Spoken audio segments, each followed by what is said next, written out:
Right? Am I? Where's? There you are. Hey, welcome to the Tabletop Call-In Show.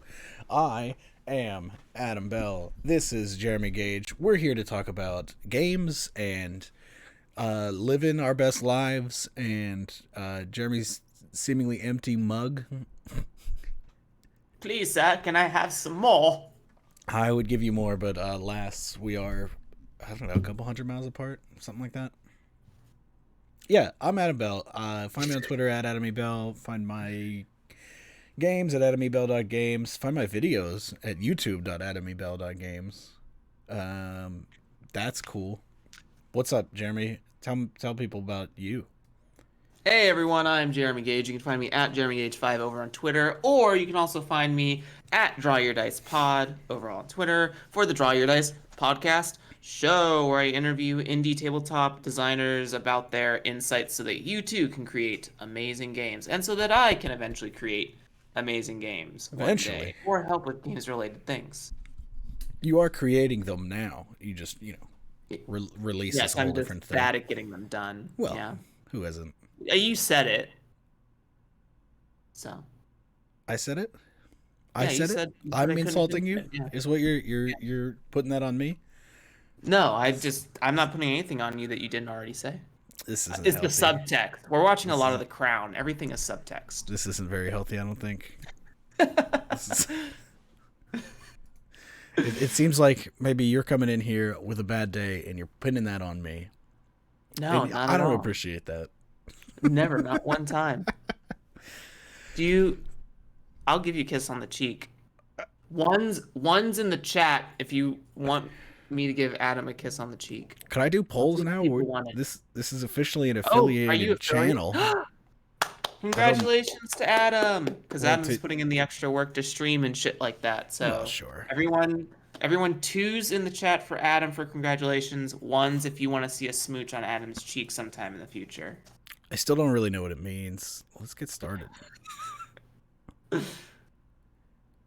Hey, it's a one. Shit. I don't. Hey, that's care. a lot of ones. It's 3 ones, baby. How did you do a poll? Send a message. What are these features? Manage rewards. I should do this live. Actually, I should just today's a learning Twitch day. features for sure. That's good content. Quick shout outs to everyone in chat. Hello BLG, hello Raf, hello Dice Ghosts, hello Gay Half Orc, hello Foremost Grub 9, Tankstein. Did I miss anyone? Jason Bostwick. Hello to everyone who's joining us today and is said in the chat. And thank you for all the ones. / is the Twitch cheat code. / poll. I'm a moderator. Can I do that? Hey, I can. Ha ha. Wow. You can pay bits for votes. Everyone get your bit wallets ready. Did it happen? I don't think it happened. It's fine. Oh, wait, yeah. Current poll. How are you doing today? I'm gonna bop vote. I can get an extra vote for 10 bits. Do I have 10 bits? Where are my bits? Spend your bits. Or I can vote 200 bubbles.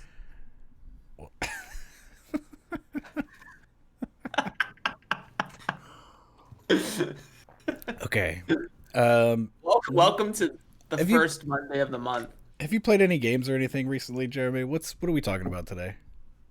I've played Ember Wind. I've played Band of Blades. And I'm playing Final Fantasy 14. We have a Prime subscription. Thank you, Gay Half Orc, for the Prime subscription. What is that? Does that give money? Yeah. Cool. We'll split that. Cool. Yeah. Any subscriptions, I'll just split with Jeremy once I figure out how that works. I love that you're saying it like I made this choice. Like right now in this moment. It's like, yeah, I'll split that with Jeremy. Oh yeah, I didn't even think about, like, I guess I knew conceptually that affiliate means that theoretically like $4 could roll in Through Twitch. Oh shit. So anything exciting happening in your Band of Blades campaign or in Ember Wind? Or Yeah, in Ember Wind, we're doing the Theros setting because the crew wanted to do like sword and sandals style stuff. They like the classic Greek myth. So the story is that this is only gonna be for people who really know like the Theros setting at all. But essentially, they're zombies. They're returned. They come back from the underworld. Have no idea why. It's sort of like an amnesia campaign. They just got their spirits back. They're god killers, so they're trying to kill the gods. They need the sparks of champions. They just defeated their first champion. great. Uh, and I love the Emberwind system in terms of its combat. I think it's really cool. I do think it has the same fallacies for skill checks that like D&D has, where like the game is combat and then the game is the not combat phase, where everyone kind of like negotiates and role plays and like the skill checks don't really matter, honestly. Excuse me. And but it's even so much more combat focused that I feel like if you're unless Derek and the team comes out with something else, um I think that it would behoove people to play Emberwind for combat if they want combat, and then have like a secondary like narrative game that they use for the off scenes or whatever tools they want to come up with. Why would you want off scenes? Combat is all I play RPGs for. I'm making tactical games, so I'm the combat gender. The combat king. Combat. Yeah. Something. Combat something. Well, that's cool. That's nice that you're playing ongoing games. I need to get something like that going. You want to do a thing? Oh, see, I can't commit to an online one. Yes, I do.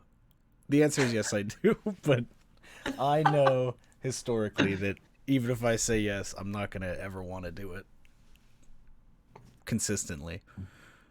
We should play a game. Figuring it out for sure. If I get the Iron Sworn thing together, I think I can make online better. Yeah. Yeah. That's a tall task because it's not necessarily the games that make the online the bad thing. That's what I'm saying. It's sitting here for more than like an hour and talking. Which we do anyways. What we do? I mean, we don't really do more than an hour. If you round it down. We always go over the limits. What are you doing, Adam? What have you been playing? Me? Yeah. What have I been playing? I played a board game on Saturday. Was that Saturday? That was Saturday. I played Spirit Island. A friend of mine enjoys it, and we haven't played in a while. And he was like, "Let's play that." And Sasha and I said, "Yeah, let's do it." It took hours and hours. That game takes way too long, especially when you got three people that like are thinking a lot. Which means we won on, I think it was difficulty 4, if anybody is a Spirit Island player out there. It was pretty tough. Those English, they sure do build a lot of cities.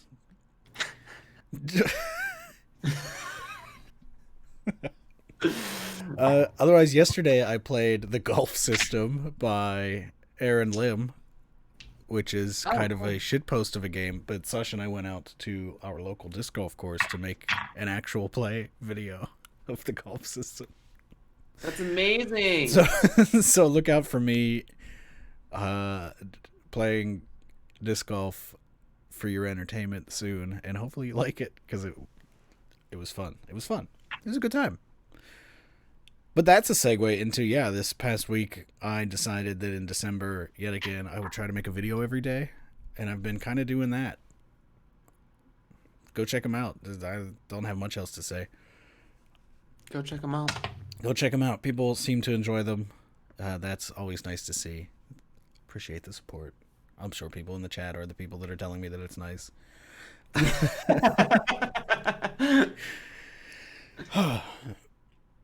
Other than that, today I've got some sort of playtest going this evening. I don't know what we're going to play.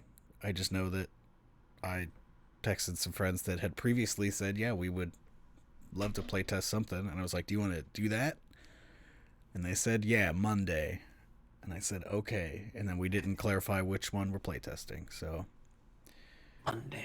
I need to playtest friends. well, just All if I you have have, are 5e friends. they won't playtest for you.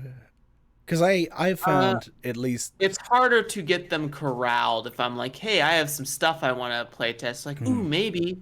yeah, And you they know how I feel about maybes. you're a big maybe fan. Yeah, the hugest maybe fan. Oh yeah, Dice Ghost points out that the coffee morning with Spencer yesterday. I was on Spencer's coffee break, and it was a very fun time. We talked about everything that I'm doing, and then I got Spencer to talk about what he's doing, so that he's not just handing his platform over to me; he gets to use it too. Yeah. It was fun. It was a good talk. I'm sure he'll put that on YouTube. Probably. There we go. Copy. What are you doing? Oh, cool. Is that Spencer's channel? No, that's my channel. Oh my god. Thought I subscribed to both of you already, but I guess not. This is good. When I search Spencer Campbell, I don't get Spencer's channel at all. I get everything Spencer has been a part of. Here, I got it. The Gila boy. The Gila boy. Gila? I still am always screwing that up. That's not important. That's why I couldn't find it. Must have changed it. Resetting back to being able to speak. Doot, doot, doot. Doop, boop. Doot, doot, doot.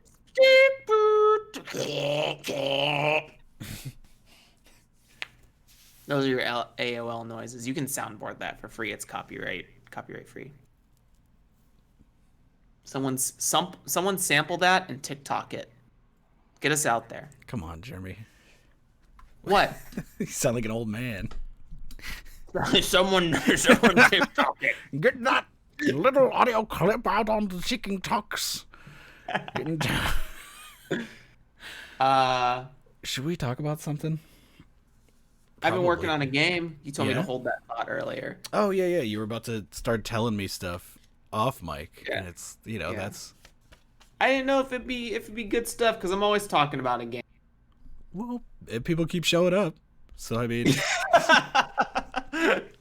it's gonna be the fucking what is that MMO? Ashes of Creation. It's been in development for like 10 years, and they have huge swaths of money that there's like no development of the game at all. It's crazy. looks like it's $15. BLG made a good point of the AOL Sound TikTok game jam that you can also use Grace McConnell's, my partner's, stock photos of me for the Jeremy Gage RPG jam that will also be happening alongside that. But yeah, just take sound bits of my voice and the photos of me that are on the internet and make a game. Can I screenshot you in this show? Yeah, do it right now. My image is copyright free. Public domain. This is a public domain face. Yeah. That'd be crazy. Could you do that for your persona? I'm sure celebrities have like some sort of clause where like you can't use a picture of me. I mean, all you got to do is put at the beginning of where you're using people's images and say this isn't, any correspondence to real people is incidental for sure. This is not supposed to be about the real people. Yeah. Then the article below is like, oh yeah, also this guy's a butthole.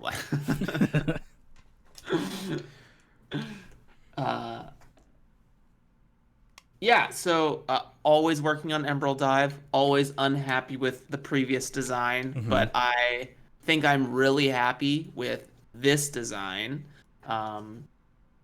So Emerald Dive has become an Ironsworn hack. And I think that you were in this playtest. There's a really cool designer, Ty, who is at Eldritch Mouse on Twitter, and I also think on all of his Discord handles as well. But So pissed. BLG is so powerful. Thank you, Brent. But I want to do an Ironsworn hack, but I didn't want to do like the action dice plus thing. So Ty made a hack of the game a while ago, and I don't know if it's out or if it's still in the works. But Ty did a like static number. Hey, do you want to be famous? Let me just block this guy. There you go. Hey, keep talking. I'll handle it. Okay. If I can remember. Hey, I'm the moderator. So basically, what it is that you're gonna get some classic Ironsworn stats. I mean, there'll be different words, but you'll get 5 of them, and they'll all be static numbers that won't change progression-wise. They can change like through abilities and moves and stuff, like in the middle of combat. But basically, you're just rolling the challenge dice around your static number. So for instance, you'll have like a stat called Ruby, which will be like 7. So you have to roll under 7 to get a hit.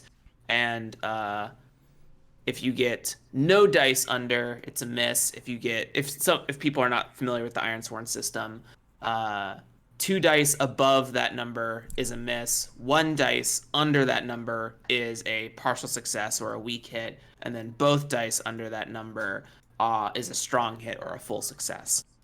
So I'll be using that system. I'm also kind of ripping from Ember Wind because Ember Wind has like a 3 number success bandwidth for hitting, like to hit. So you have accuracy, penetration, and critical. And each of those have different numbers you have to roll under dependent on stat formulas. And if you roll under accuracy, you hit. If you roll under your penetration number, which is generally below your accuracy, you bypass all armors and stuff, all reductions. And then if you roll under your crit, you deal full damage. So it's like, I like that to hit sort of style system. So I want to do something similar for the Ironsworn thing. And then I've decided on doing phased combat, which was something I was like noodling for the last couple months how to execute because I want to recreate MMO RPG stuff, like those styles of raid fights. And the only way I was trying to figure out like how do I get people to respond to monster actions at the same time. How about I just have them react at the same time? Like instead of a turn order, there's like a foe phase or an enemy phase where like this enemy uses an attack. I need everyone to make this style of save, or these targeted people to make a style of save or whatever. And if you save, you get free movement to move out of the area of effect because it's still going to go off. There's no missing in the game, but there is like dodging, if that makes sense. And yeah, I'm really happy with it. I've got like the SRD Ironsworn data in there. Now it's about doing a little bit of rewriting, but it's definitely once I get some moves written, it's pretty play testable because I also have I'm doing measured distance for the game instead of a grid combat. Wow, the grid's gone. The grid's gone. Wow. Kind of. But there's still like distance and stuff, so you'll have to have a ruler for the game. Or tape measure or sticks or whatever your artifact of poison is. I always preferred the ruler for 5e when I played. I had a DM that had this little ruler and it just felt a lot better. It felt a lot more real. Yeah. As opposed to the grid. So it was Donnie Dynamo that turned me onto it in addition to doing some like war combat reading. And I think the ruler like your character can move 2 inches is interesting because like you can also break up that movement by like spacing or whatever. Like I can move 1 inch this way and 1 inch that way. Yes, the Ironsworn SRD is dense, and I do have it fully copied over at this point. It took about a couple hours. Copied over into the folds of your brain, you mean? Yeah. It's all in there. Yeah. I open up my noggin and I pen inside the wrinkles. But yeah, ruler combat is kind of fascinating to me and also emulates the MMORPG feeling I wanted to capture, but it just wasn't on like my radar in any way, shape, or form. The only things I'd been familiar with was like gridded 1-inch combat, both in square, tessellating square, and hexagon formats. Yeah. I'd never considered just doing like raw. And what's also amazing about that is that you can do whatever like I feel like one of the pigeonholes of D&D stuff is that like you have to have the grid overlaid on like the cool image or dungeon, and then you get into like weird things where like there's a wall in the Right, middle of you've like got like half a square here. yeah. It's like, How can do I you move rule that? there? Yeah. So like I feel like an open thing you can use whatever you want, and if you see a wall on your map, you're like you can't move past that wall. Like you can move up into that wall space and that's it. And I think that's so much more what's the V word? Uh Verisimilitude. Verisimilitude. That's what I thought you were Yeah. going to say, but I just because it's a Yeah. good word. That's the good V word. Yeah. I think there's just so much more interesting immersion that can be done from there, and if you have a combat system that's built around that, I even think about how if you could figure out what is 30 feet, right? Like in D&D, it's like 6 inches, right? Because it's 1 inch squares, and every square is 5 feet, so 6 squares for 30 feet is six Sure. inches. Yeah. What if what if you like just removed the grid for D&D? Would you like be hurt by that? No. No, yeah, that's what I'm saying. That like back when I lived in Wisconsin, the person that was running games there just did that. He had all this terrain and stuff. So like he had little dungeon bits that he would slam together on this big old table, and then there would be these roller sticks that just had each inch delineated, and so it was just anything that would be 5 feet would be 1 inch on this ruler, and it was good. It was like easier. It Yeah. was more fun. It made more sense. It would be like, oh, I'm dropping a fireball over here. You just get the stick out and like spin it around, and you're like, it's all these guys. Instead of like, fireball. That's what, 4 squares. Yeah. Yeah. Uh, You're trying to like figure out like how to fit a circle into a square, which is also the big like area of effect fallacy in 1 inch combat is like when you don't do squares and you do like circles or cones or triangles or something like that. It's like how do I fucking make that work? mm-hmm. How do I do a diagonal 2 square wide line? Any thoughts? Any thoughts on what I said there? I think first thing is that I do appreciate your style and approach to design here, where you're not afraid to just chuck it in the bin. Like, nope. that's pretty powerful, I think, because you're like you have made iterations of things that everybody like me and also the whole chat have been like, damn, that's cool, or like that we play tested and everybody was like, that was really good, but it wasn't what you wanted, and that is powerful to recognize, instead of being like, oh, people are complimenting this, I guess I have to stick to it, which could lead you to a trap where you eventually come out with something that's like not good, or not I'm not going to say not good, but just not what you wanted, and then you're feeling disappointed, and then people are telling you, oh, this game's good, but you're like, well, it's not what I wanted to do, and then they're like, no, shut up, it's great, and then you're artistically frustrated. Make for me. So 1, that's rad. 2, yeah, I like this change to the grid thing. 3, I'm not that familiar with Iron Sword, so a lot of that went over my head. It's just a partial success system done with different math. Different math. Yeah. Cool. Not your classic PBTA. This isn't your mom's PBTA. I was getting yelled at for saying that phrase the other day by Sasha. You could just put anything there. What? Yes, I don't know. I'm trying to understand. Yeah, because I would say like it was something really useless for me to say. So like, in fairness, I can't even remember what it was, but I was saying, oh, it's not your grandma's that thing. And just getting blank stares. Like, that's not how that phrase is. It's like, it is, I swear. How is this landing flat? This is grade A material. Oh shit. And might have been when I was playing D&D. I might have been saying, these aren't your grandma's slime monsters, or something like that. They breathe fire. Also, where's the mixing? Hold on. Now I'm in a different mindset. Where's the mixing of abilities for crazy creatures? Why can't my ooze spit fire if it's Why made can't of your magic? ooze spit fire? They can. Why can't my They can. They can They absolutely do can. that. Why can't my ooze have spines or So you're saying, caracals? riddle me this, now you're making like a monster manual that follows the Exquisite Corpse style, with the Yeah. three panes. But instead of creating a new monster, like the top pane is what the monster looks like, the middle Hmm. pane is like the monster Ooh, spitting yeah. fire or something, and then the bottom pane is how the monster does a third thing. Listen, thank you.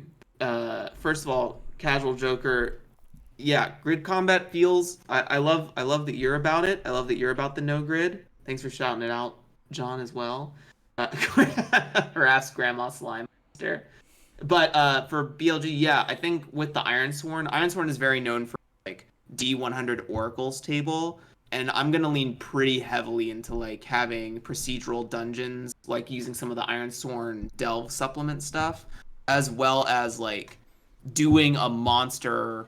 There's monster generator stuff in Delve too, but I really want to like push on that a little further and kind of do the um like Diablo action RPG style generator where it's like this monster has like four affixes on top of it, but it looks like a fucking goat man, but now it can shoot lightning for no reason, or it can shoot three spears, like something that augments abilities. Lots of augments is basically what I'm going for. Mm. Yeah. Yeah. Adam, you had a reveal on. Well, you've had a reveal for a couple days, but you talked about this deck box situation on Spencer's coffee break. Do you want to like go into that on here? What games got you juicing? What games got me juicing? I mean, legend has it does have me juicing. Last night, as I was getting ready to go to bed, I was like, I should figure out what cards. I don't know why. Sometimes I can't. I actually did want to ask you something that this is Yeah. bringing me to. Well, not necessarily ask you, but bring this up as a topic. But I can't control my creative flashes of inspiration. They come at random hours when I'm doing random tasks. Mm-hmm. So that is to say that last night before I went to bed, I kind of the entirety of that card game, like I've had the mechanics, which I forget if I've talked about on this show, for a little while, but like the physicality and the production of it kind of like crystallized in my spine like an LSD flashback from health class.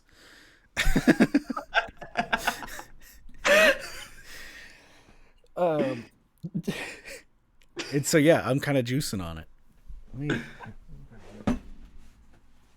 So Just is the so is the topic like you can't control your creative urges? I think the topic I wanted to bring up was like, how do you do your best work? Because for me, it's usually with a physical medium, a whiteboard or paper, is when like the Mm-hmm. best ideas occur. But like, what about? And it's at random times. It's like, oh, I'm feeling it coming in. I gotta go grab the paper and see what. Oh, it's happening.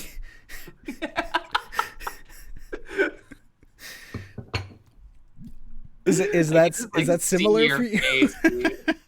Just-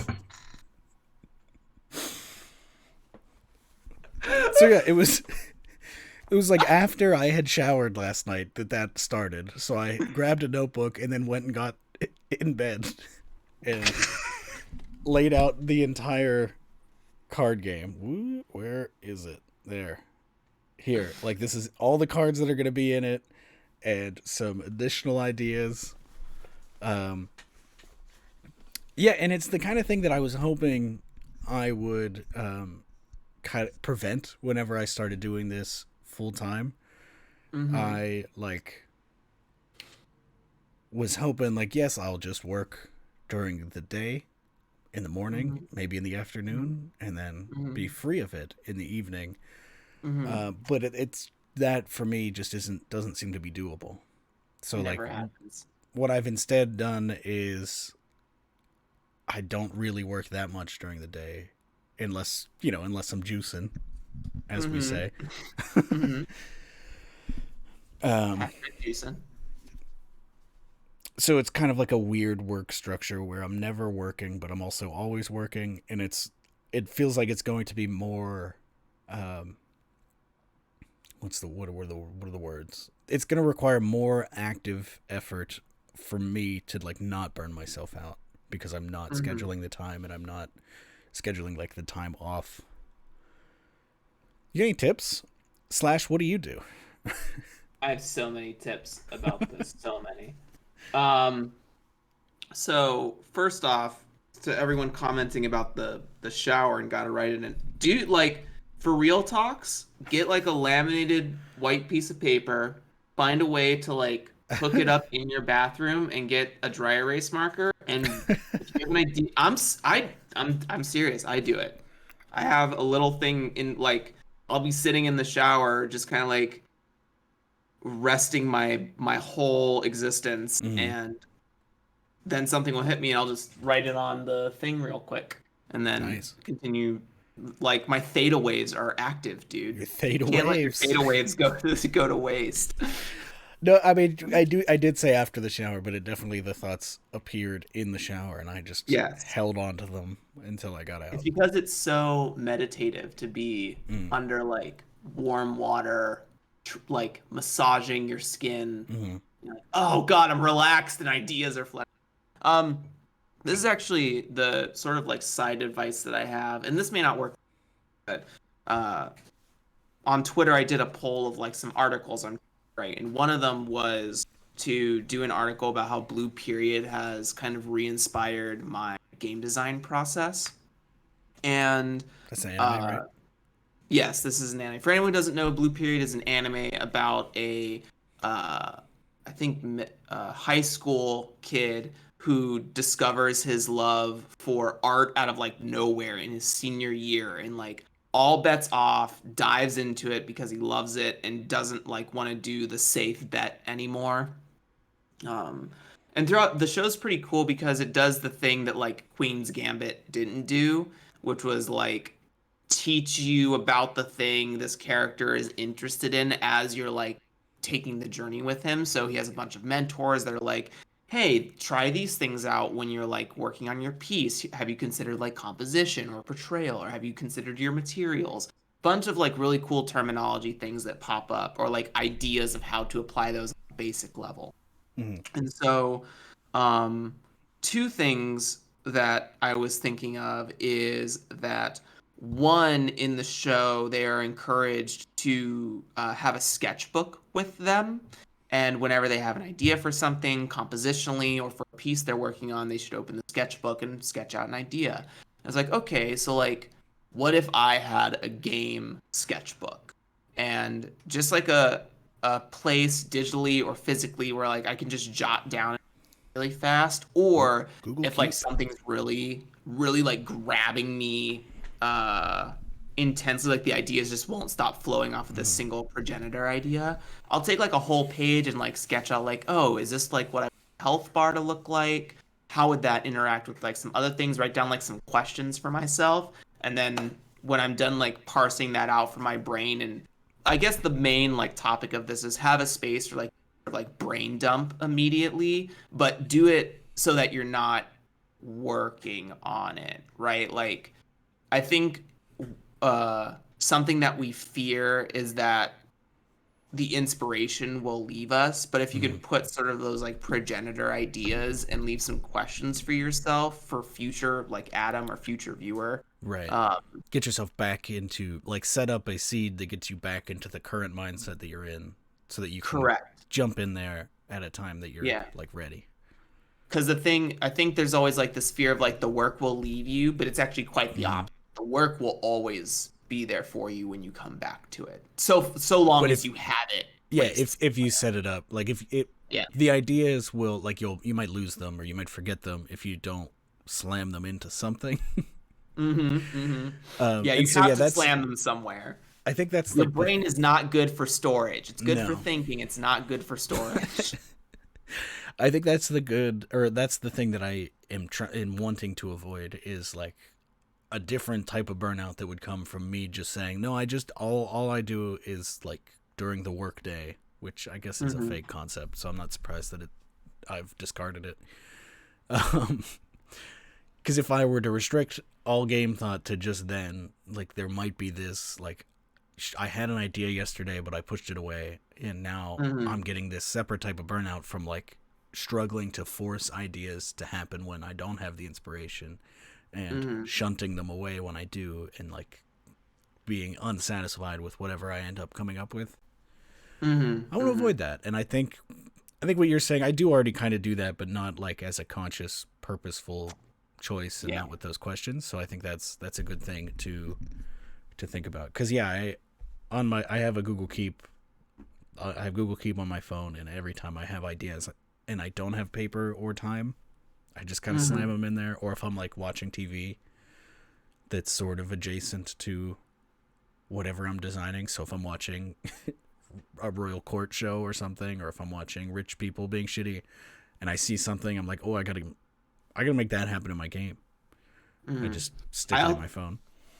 I also think voice memos are highly underutilized. Like I think there is some like learning curve to them, and that Mm. might be what's stopping people. But there's nothing faster than like having, if you have a phone, right? If you have a phone and you can set up a command in your phone that just says, "Hey, take a voice," or like talk to your Google or Siri or whatever. It's like, "Hey, Mm. Google, hey Siri, take this down," or whatever. Don't trigger. Don't do it. My phone is my webcam for anyone watching, so I accidentally said the magic. Um, but hey, take this down and like talk out, like just do some quick ramble and then listen to yourself again later. Set up some questions for yourself as you're thinking. Nothing is faster than talking it out loud. Mm. Um, and then the second thing I wanted to say that is also an inspiration from Blue Period and will be in my article is in the show.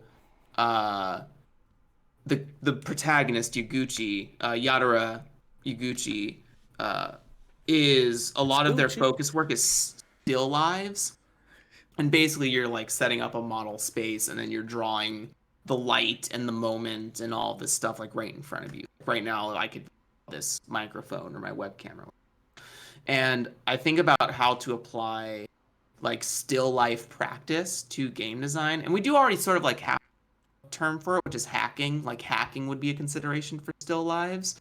But I think it's more about like being able to reverse engineer techniques is what I more want to talk about in the article, and like reading blades in the dark and like really trying to like read it and understand the like, is this meeting its composition, right? Is Mm. it meeting its genre? Is it meeting its portrayal? Is it meeting its medium or whatever? Like all the materials that were used here, like what could be done differently? If instead of like oil paint, could I use charcoal, right? If instead of like single highest result, could I do like a different style of dice pool? Could I do roll and keep for blades in the dark, right? I Mm. was talking about that on Could the I DYD Discord. Yeah. could I do an abstract tactical grid game for Blades in the Dark? The answer is yes, you Yeah. can. Look out for it Yes, on you Zine can. Quest.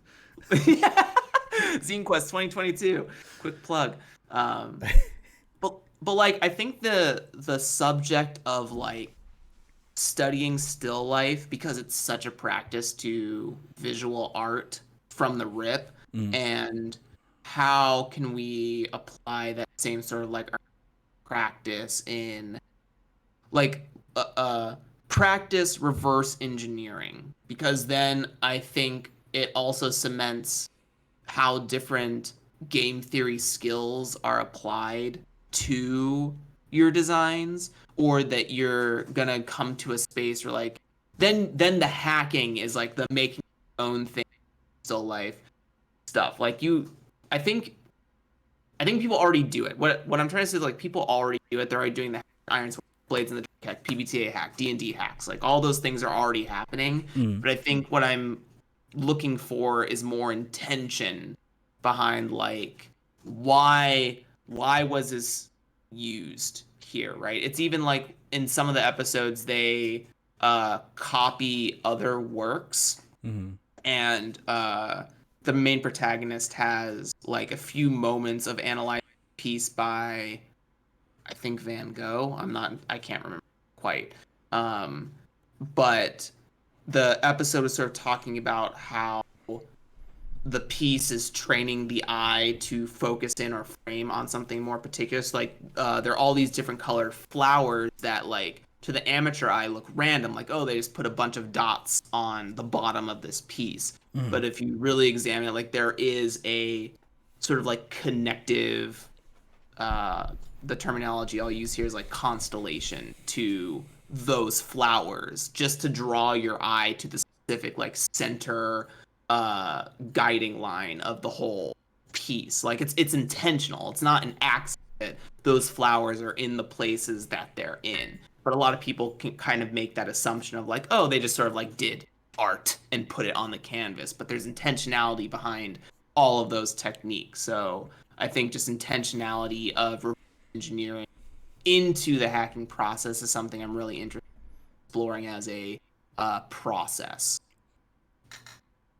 Cool. Yeah. Yeah, that intentionality is definitely like an interesting way to think about it, because it is easy, not easy. Anytime I say anything in game design is easy, I'm not trying to say that it's easy. The general But first thought, right? The right. first like thinking a process. But yeah, it would be like it is kind of easy to grab a game and be like, I'm just going to use this as a base and not think Mm-hmm. about it, and you could end up with like a Mm-hmm. perfectly good game. But like Mm-hmm. doing that with an intentionality behind it and being like, okay, why am I making this a Forged in the Dark game?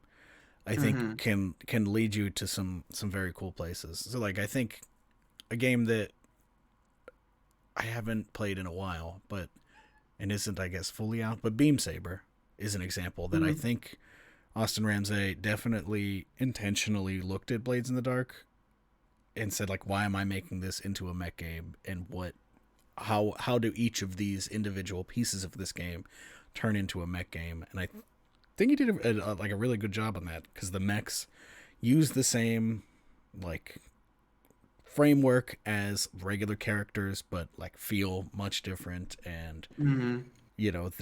the just all of the different pieces kind of slot right into Beam Saber in a way that like works really well. As opposed to there Mm-hmm. are some other Blades in the Dark hacks, Forged in the Dark games, um, that are still fine and still you could have a great time, but they are just sort of what if Blades in the Dark had a different setting. Mm-hmm. Mm-hmm. um, Yeah. there's value to both, but I think doing that intentionality leads to like a more unique and interesting and like cartoon eyes coming out of your skull when you're reading it. Like, oh wow, this was rad. Yeah. Uh, I was in the DYD Discord. I was talking about, I was really like, I learned about roll and keep mechanics. I'd been Mm-hmm. really interested in like Yahtzee as a mechanic, as like a dice resolution system. And then I finally got hip to like looking at Legend of the Rings, which I wasn't hip to it because, it's exploitative in a lot of ways. White man So I tried does really hard to avoid Asia. looking at it. But they haven't. I'm kind of fascinated by the roll and keep system because you had put it in my brain that like, what do you do with all? It's partially why you're making your abstract tactical story grid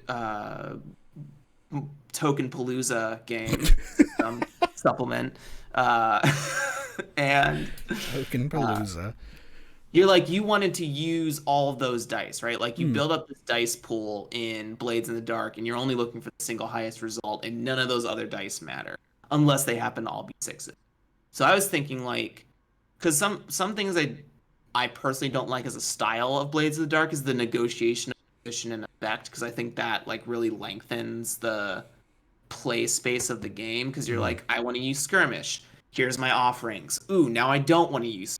I want to use shoot, or something like that. And I was thinking about how if you like are building a dice pool and you roll, like what can those other dice you don't use mean? Like, can those dice decide your position and effect after the fact? Like, ooh, my skirmish is 4, so there's a really good chance controlled, as well as like having some good effect as well, right? Or if you have a really like crappy set of dots, you'd be like, ooh, my shoot's not very good. I will success, but there's a good chance that like this dice roll is gonna land me in a desperate position or something like that. I was thinking about how like you could instead change the pips to be a 3 maximum, and then you could sort of like re-emulate like PBTA stuff back into Blades in the Dark. So you look for your roll, and then the total of your bottom dice are like your -6, 7 to 9, 10 plus like addition thing, and that decides the different position and effect things. So those are just like some loose roll and keep thoughts. And that's just an example of like really looking at the game and being like, why is position a negotiation thing? And like, does that work for my like analytical composition, like the way I think about. Right. I love when everything in the game is player facing. Like I love in Ember Wind how all of the saves, all the defensive saves and stuff are like determined by player stats instead of like the GM arbitrarily going like, oh, this is a DC 17. I'm with you Why? there. I do like that. I do prefer like things that are calculated as opposed to random like that. But that for me that doesn't extend into the position in effect. 'Cause Sure. I do love that shit. I know that. I'm not saying it's bad. I'm Yeah, just yeah. saying like I particularly would love for it to be player facing. Right. Well, that's the interesting thing for it to me, or like the interesting thing that you're talking there sparked in me is that like I agree and I hate like I hated whenever I was running D&D and they wanted to do a check and I was like I'm just gonna make up a number. I don't Yeah. know. Yeah, yeah. 18 seems good. This is hard. Yeah. To the point that like with uneasy lies the head 2e, every move has something that is specifically like calculating the difficulty. It's Mhm. if you're doing if you're trying to exert your power over another, like your hard power, like with the throne over another player, the difficulty of your roll is like the difference in power, which is Mhm. somewhere between 1 and 4, Mhm. and maybe negative, and it's going to be really hard if you're less powerful, as Yeah. opposed to trying to do something that's like, I mean, there's no GM in that, so you definitely need to have that calculation happening, but as opposed to doing something in a different game that would be more the D&D style of like, oh, you're trying to exert your power over another player's house. That seems hard. Two, three. We'll say Seems three. You need 3 of them. I don't know.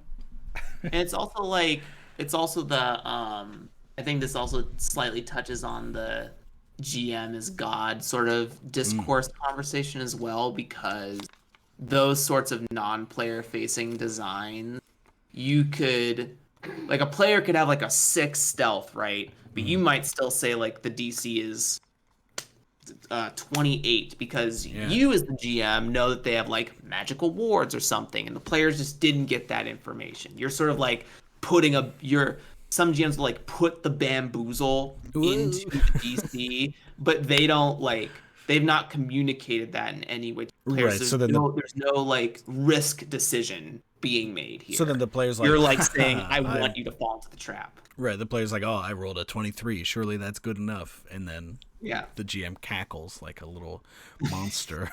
I've got you maybe now. maybe that's why I like, in that context, why I do like the position in effect, because it's before the Mhm. roll and the player can back Yeah. out. And yeah, the backing out situation slows it down, and so like that might be something you want to address. But the Mhm. idea that it is before and then they can bully you, the GM, to change it or use mechanical levers that they always have access to change it. Yeah. One of the two. I think it's rad. Yeah. But not the perfect answer. If there was a perfect answer, there'd be one game. Yep. It's a stylistic thing. Yeah. Like again, like I'm not trying to like shit on position and effect, because I think that if you have the right table and everyone's pretty like I think if everyone's pretty like role play savvy and is has like a good cognitive space about them, you could be like, "Oh, I could reason we can all read the standard. Like we don't need the dice to decide that for us, and it could be one of those like optional things where it's like, hey, if you want a little bit more like, if you want the game to decide what the position and effective, you can use these roll and keep rules instead, or something like that, or roll and drop. Roll and write. Let's just be roll and write designers. Yeah, I know there's a lot. What was it? I think you and Spencer were you and Spencer talking about this? I believe About like Spencer mentioned that fiction. Slow who? There's someone like doing fiction roll and keep designs. I'm not sure. I know Spencer mentioned that Matthew Gravlin is working on a roll and write game. Oh, yeah. Yes. RPGs. I don't know if I don't know much else about it. Yeah, but I just find that interesting, like using prompt generator to make a fiction or a story or something like that. I think that'd be a cool inclusion to like trad adventure games, like for the GM who loves setting writing and also like always thinks, man, I would love to turn our campaign a book. Then like providing some extra tools for that could be really fascinating.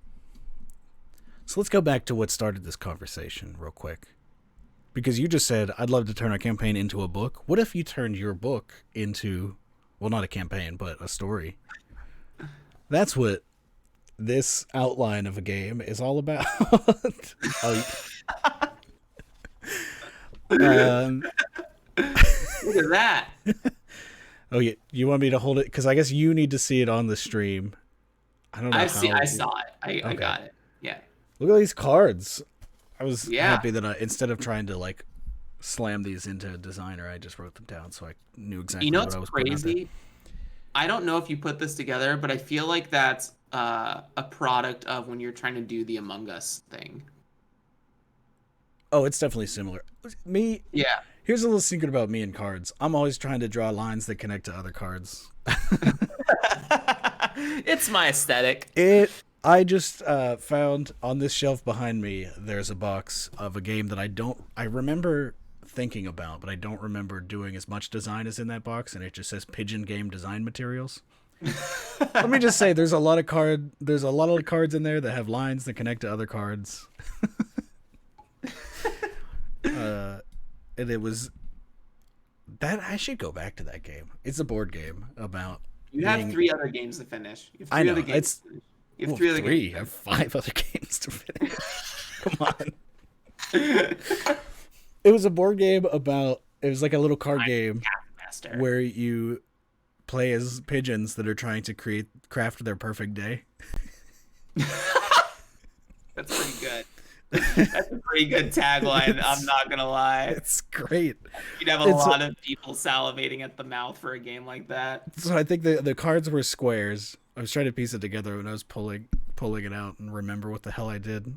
The cards are squares that have lines that connect and then like icons on them, and you're like doing a little tile laying thing and making like a path, and once you create a full loop, that is a day.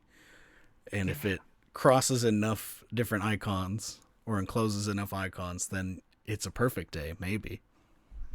I don't. It's good. It's good. Never get rid of that. Always have it like the thing that you always wish it were done. Well, I'll finish it at some point, I think. It's all look, everything Games. Everything can be finished. Oh yeah, it's not anytime soon. But I do like the idea. So Legend Has It is going to be a card game coming out or kickstarting in January. Mm-hmm. God, that's soon. Oh boy.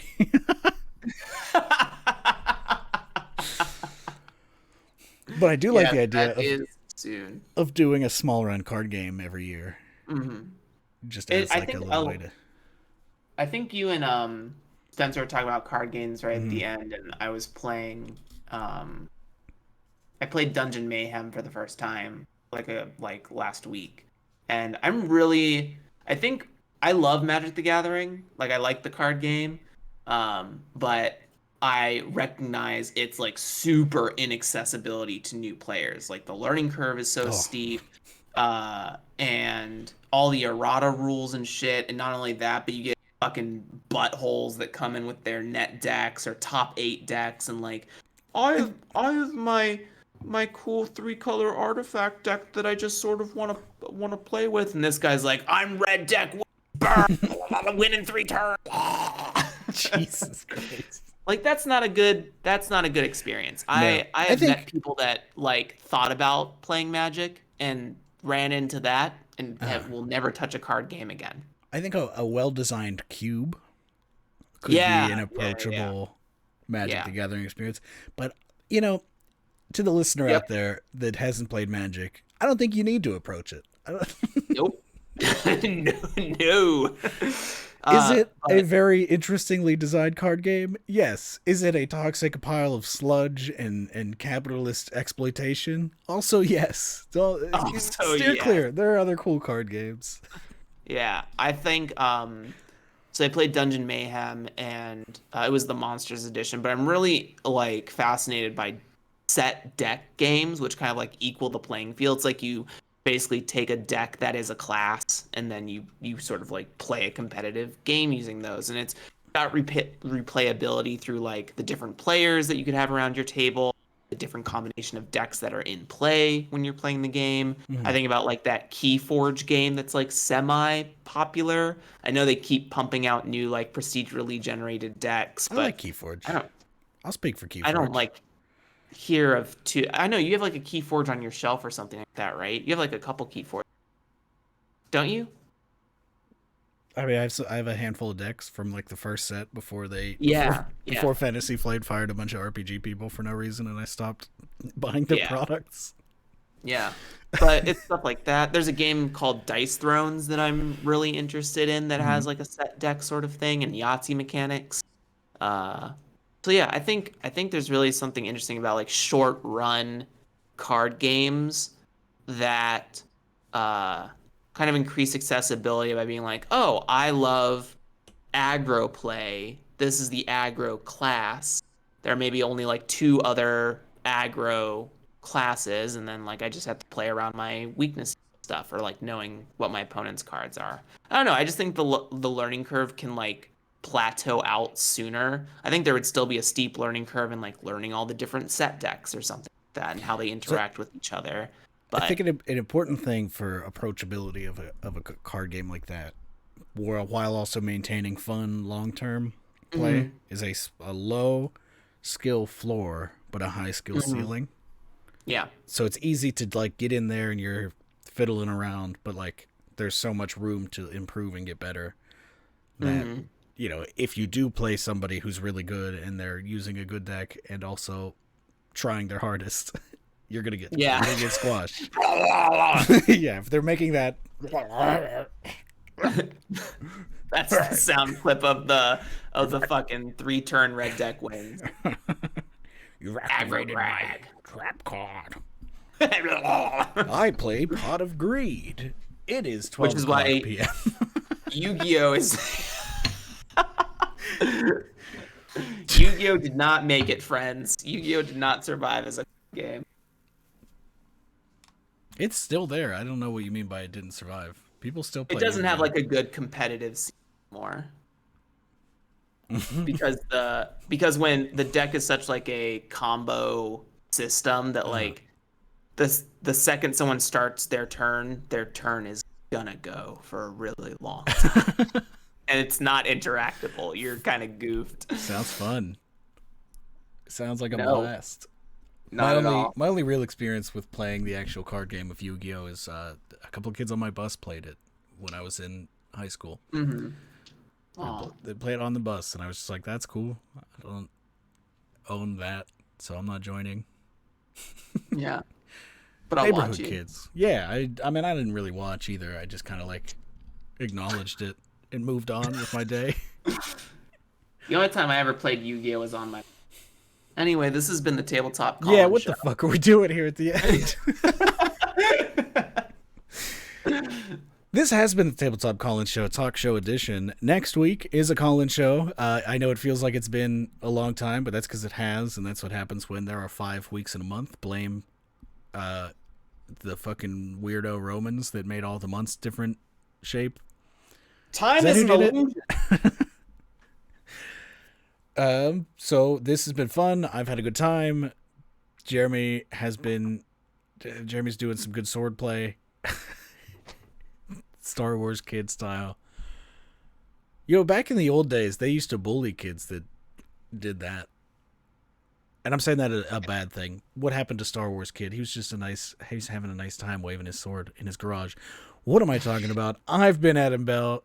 Thanks for coming to the Tabletop College Show or listening later on your podcast feed. Thanks for that. Or watching later on YouTube. Subscribe. Hit the bell. I'm making videos over there. It's fun. Find me on Twitter at AdamEBell.